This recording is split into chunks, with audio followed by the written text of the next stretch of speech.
Assalamu alaikum everyone. How are you all? Hope you all fair and fine. This is Abdul Wadud, the founder and CEO of Solve Math with Wadud.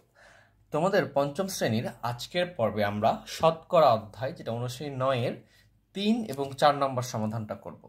3 এবং 4 নম্বর কি বলতেছে একটু ভালো করে খেয়াল করলে তোমরা দেখতে পাবা যে এখানে আমাদেরকে জানতে চাওয়া হয়েছে যে 3 নম্বরে বলতেছে যে হোসেনের মাসিক আয় 2500 টাকা বা 2500 টাকা এবং তার মধ্য থেকে তিনি 1750 টাকা মানে 1750 টাকা খাবার কেনার ব্যয় করেন। তাহলে তার আয় হচ্ছে 2500 টাকা, তিনি 1750 টাকা বা 1750 টাকা খাবার কেনার জন্য ব্যয় করেন, মানে তার খাওয়ার জন্য বা খাবারের জিনিসপত্র কেনার জন্য ব্যয় করেন।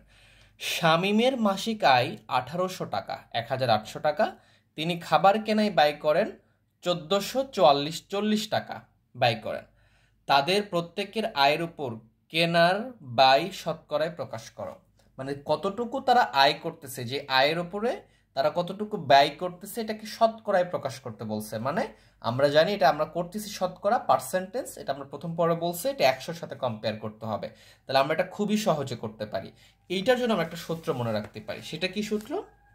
যে এটা তো আমরা 3 নম্বরটা করতেছি, যে 3 নম্বর। আচ্ছা, কি সূত্র মনে রাখতে পারি? আমরা একটা সূত্রের মতো করে মনে রাখতে পারি যে যখনই শতকরায় প্রকাশ করতে বলবে তখন আমরা এটা লিখতে পারি যে শতকরা। এটা কিন্তু কোশ্চিন না, সূত্রটা লেখার দরকার নেই, আমরা পরের সমাধানটা করতেছি। যে শতকরা ইকুয়াল টু কি লিখতে পারো তোমরা?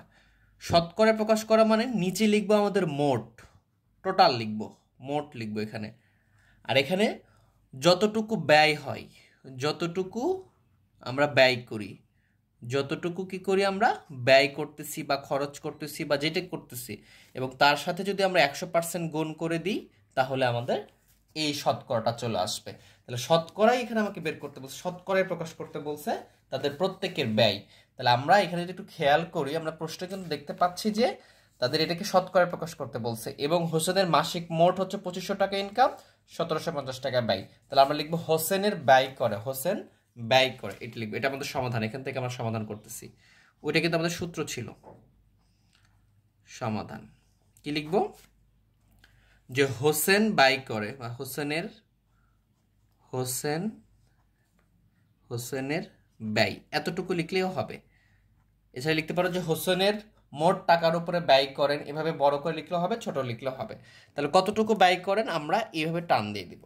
তাহলে এইখানে আমরা লিখছি কি শতকরা প্রকাশ করতে বলছে, তাহলে যতটুকু ব্যয় করেন বাই মোট। তাহলে হোসেন মোট ইনকাম করেন হচ্ছে 2500 টাকা, এটা আমরা নিচে লিখব। এবং যতটুকু ব্যয় করেন, তিনি খাবার কেনার জন্য 1750 টাকা ব্যয় করেন, এবং এই ব্যয়টাকে আমাকে কি করছে শতকরা প্রকাশ করতে বলছে। এর সাথে আমরা কি করব 100% আমরা গুণ করে দিব। এই যে আমরা 100% লিখে ফেললাম, তাহলে আমাদের এই ব্যয়ের হিসাবটা চলে আসবে। তাহলে এখন খেয়াল করি কিভাবে করতে পারি আমরা। এই যে এইটা কিন্তু লব আর এটা কিন্তু হর, আমরা কিন্তু এটা জানি। আর তার সাথে গুণ আছে 100, এটা একটা পূর্ণ সংখ্যায় নিজে কিছু না মানে এক আছে, তার মানে এটা লবের অংশ। পূর্ণ সংখ্যাটা সবসময় কিসের অংশ হবে? লবের অংশ হবে। তাহলে আমরা যদি একটু খেয়াল করি যে এই যে শূন্য, এই শূন্য কেটে দিতে পারি, এই শূন্য এই শূন্য কেটে দিতে পারি। তাহলে এই যে দুটো শূন্য কেটে গেল, কারণ এটা উপরের সংখ্যাটা লব। আচ্ছা, এখানে তাহলে কত থাকছে? 1750, আর এখানে 25 আছে। তুমি যদি মনে করো যে 25 দ্বারা এই 175কে কাটতে পারো, কতবার যাবে? 7 বার যাবে। কারণ 4 25-এ 100, 3 25-এ 75, 4 আর 3-এ 7, 7 25-এ তাহলে হবে 175, আর এই শূন্যটা দিয়ে দিবে এখানে 70। তাহলে আমাদের এখানে কত আসলো? আমাদের কিন্তু এটা হয়ে গেছে 70%। এটা হয়ে গেছে। তাহলে হোসেন ব্যয় করে 70%। তার যতটুকু ইনকাম তার আয়ের উপরে সে ব্যয় করে 70%। তাহলে তার আয় 2500 টাকা টোটাল ছিল এবং ব্যয় করে এত টাকা। তাহলে এটাও লিখতে পারো যে হোসেন তার আয়ের উপরে ব্যয় করে, তাহলেও হতো 70%। এবারে আমরা তাদের প্রত্যেকে, এবারে আমরা কি করব? শামীমেরটা বের করব। তাহলে আমরা লিখবো এভাবে যে শামীম। তাহলে এভাবে তোমরা একটু বড় করে লিখতে পারো, আমি তোমাকে বড় করে লিখাটাও দেখাচ্ছি। এভাবে লিখতে পারো যে শামীমের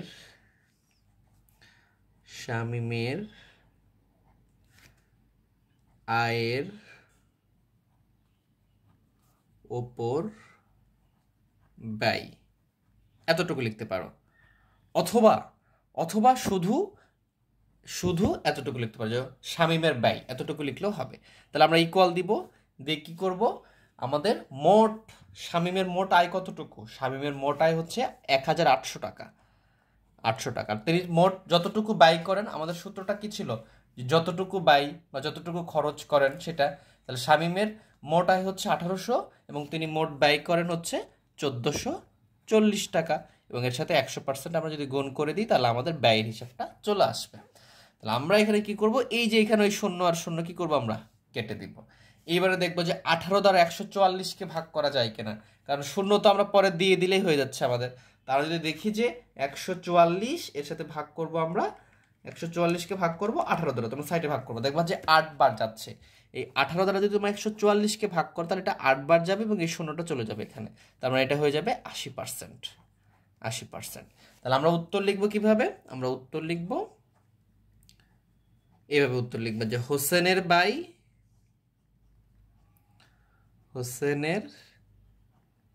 ব্যয় 70% এবং শামীমের ব্যয়, কমা দিতে পারো বা এবং লিখতে পারো, ব্যয় 80%। এই তো আমাদের অ্যান্সারটা হয়ে গেছে। শামীমের ব্যয় কতটুকু, 80%। তাহলে শতকরায় প্রকাশ করতে বলছিল। তাহলে আমাদের 3-এর যেটা 1 নম্বর ততটুকু আমাদের কমপ্লিট। এবারে 2 নম্বরে কি বলতেছে দেখো, যে 2 নম্বরে আমাদেরকে বলা হচ্ছে যে কে খাবার কেনায় আনুপাতিক বেশি টাকা ব্যয় করেন। আচ্ছা, আনুপাতিক হারে বসে বিষয়টা কি বোঝায়, তো আনুপাতিক মানে তো আমরা বুঝতেছি এটা হচ্ছে একটা ভগ্নাংশ আকার, অনুপাতিক হারে। তাহলে এইখানে আমার যতটুকু আয় তার উপর কতটুকু ব্যয় করতেছি। তাহলে দেখা যাচ্ছে যে হোসেনের আয় ছিল 2500 টাকা, কিন্তু সে ব্যয় করতেছে 1750 টাকা। আর শামীমের আয় ছিল 1800 টাকা, কিন্তু সে ব্যয় করতেছে 1440 টাকা। তাহলে আমরা যদি দেখি যে এর আয়ও বেশি খরচ ব্যয়ও বেশি, এনার আয় একটু কম ব্যয় একটু কম, কিন্তু আনুপাতিক মানে যতটুকু ইনকাম করতেছো ততটুকুর মধ্যে কার ব্যয় বেশি, তাহলে কিন্তু আনুপাতিক বললে শামীমের ব্যয় বেশি, আমরা 80% দেখতে পাচ্ছি।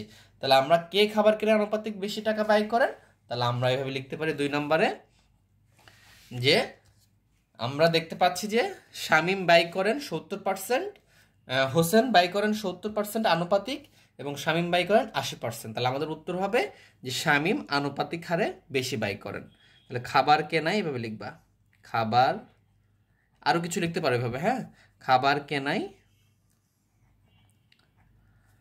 আনুপাতিক হারে, আনুপাতিক ভাবে, ঠিক আছে। তাছাড়া কিন্তু নর্মালি কিন্তু সে শামীম বেশি ব্যয় করেন, হোসেন বেশি ব্যয় করেন। তাহলে আমরা লিখতে পারি যে খাবার কেনাই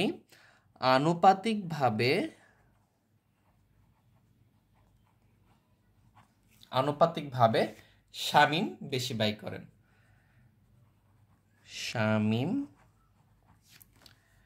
বেশি ব্যয় করেন। আচ্ছা, এটা আমরা যদি একটু দেখি, খেয়াল করি যে আনুপাতিক মানে কি, এই যে 70%, এই 70-এর 100 এইটা, আরটা হচ্ছে কি 80-র 100। তুমি যদি খেয়াল করো আনুপাতিক হারে কি, যেটা লব বড় সেটাই বড়, তাহলে আমরা দেখতেছি এটা বড়, মানে এটা কার, শামীমেরটা বড়, এই জন্য আমরা এটা লিখে দেব, তাহলে আমাদের হয়ে যাবে। তাহলে আমরা যদি 4 নম্বরটা দেখি একটু দেখো, এটা বলছে কি বার্ষিক 15% মুনাফায় কোনো ব্যাংক থেকে কিছু টাকা ঋণ নিয়ে 1 বছর পর 1680 টাকা মুনাফা দেওয়া হলো, আসল কত ছিল। তাহলে আমাদের যখন এরকম মুনাফার পার্সেন্ট, বার্ষিক মুনাফায় এত পার্সেন্ট মুনাফায় মানে কি 100 টাকায় 15 টাকা, 15% মানে কি 100 টাকায় 15 টাকা দিতে হবে। তাহলে 1000 টাকায় কত, তাহলে 10 গুণ করতে হবে, এরকম বার্ষিক 15%, 100 টাকায় 15 টাকা। কোনো ব্যাংকে কিছু টাকা ঋণ নিছে, মানে কিছু টাকা, কত টাকা নিছে এটা বলে নাই, 1 বছর পরে 1680 টাকা মুনাফা দেওয়া হলো। শুধু মুনাফা মানে লাভ, লাভের টাকায় দিছে, তাহলে আসল কত। তাহলে এই যে আসল, তারপরে মুনাফা, বার্ষিক মুনাফার হার, এইগুলো থাকলে একটা সূত্র আছে, আমরা এই সূত্র দিয়ে অঙ্কটা করে ফেলবো। তাহলে এই সূত্রটা যদি আমরা দেখি যে আমরা এভাবে লিখবো, এটা আমরা 4 নম্বরটা করতেছি, দেখো 4 নম্বর লিখবো আমরা। 4 নম্বর কি লিখবো, যে মুনাফা, আমাদের যে সূত্রটা আমরা লিখবো যে আমরা জানি, এটা পুরোটাই সূত্র, আমরা মনে রাখবো এটা, আমরা জানি মুনাফা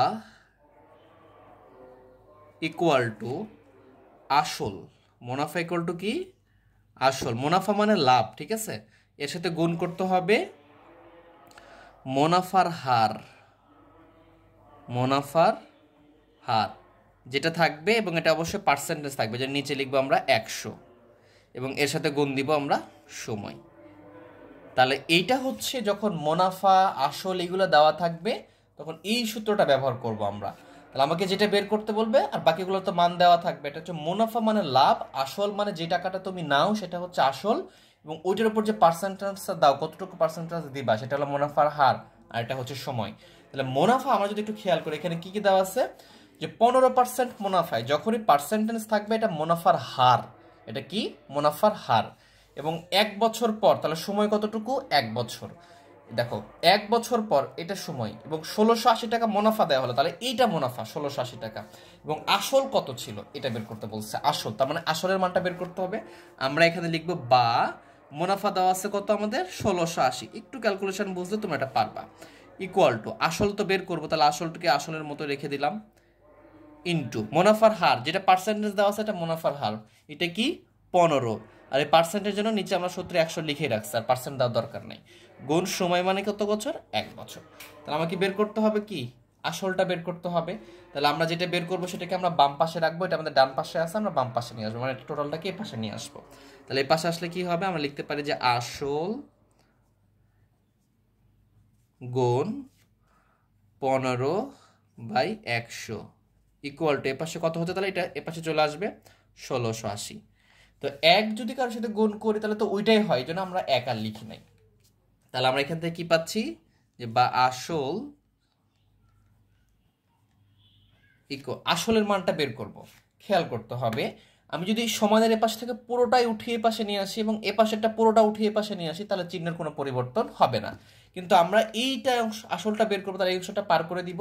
তাহলে সমানের এপাশ থেকে ওপারে গেলে কি হয়, চিহ্নের পরিবর্তন হয়, যোগ থাকলে বিয়োগ হয়, বিয়োগ থাকলে যোগ হয়, তাহলে গুণ থাকলে ভাগ হবে, ভাগ থাকলে গুণ হবে।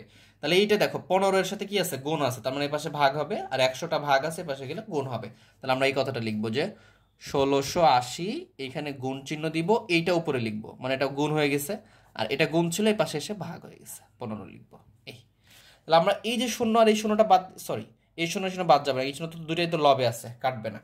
তাহলে আমরা কি যে কাজটা করব, এই 15 দ্বারা এটাকে ভাগ করব অথবা এটাকে ভাগ করে দেব, তাহলে আমাদের হবে। তো 1680কে 15 দ্বারা যদি তুমি ভাগ করো, আমি তোমাদেরকে ক্যালকুলেটর দেখাচ্ছি, দেখো কি আসতেছে, যে আমাদের আসছে হচ্ছে 1680 ভাগ 15, তাহলে আসছে কত 112। তাহলে এইটা টোটাল দ্বারা যদি এটাকে ভাগ করো তাহলে আসছে আমাদের 112। তাহলে এখানে 112কে তুমি যদি 100 দ্বারা গুণ করে দাও তাহলে দুইটা শূন্য চলে আসবে, তাহলে এটাই হলো আমাদের আসল, এটাই হচ্ছে কি আমাদের আসল, এটাই হচ্ছে আমাদের উত্তর। আশা করি বিষয়টা বুঝতে পারছো, এইভাবে ম্যাথগুলো করতে পারবা, জাস্ট এই সূত্রটা একটা মনে রাখলে আমাদের পরবর্তী ম্যাথগুলো হয়ে যাবে। তো আজকে ক্লাসটা আমরা এই পর্যন্ত রাখতেছি, যদি ক্লাসটা ভালো লেগে থাকে অবশ্যই ভিডিওটা লাইক করে দিয়ে বন্ধুদের মাঝে শেয়ার করে দিবা, আর নেক্সট কোন ভিডিও যাচ্ছ কোনো প্রবলেম থাকলে অবশ্যই আমাকে জানাও। সবাই ভালো থেকো, সুস্থ থেকো, আল্লাহ হাফেজ।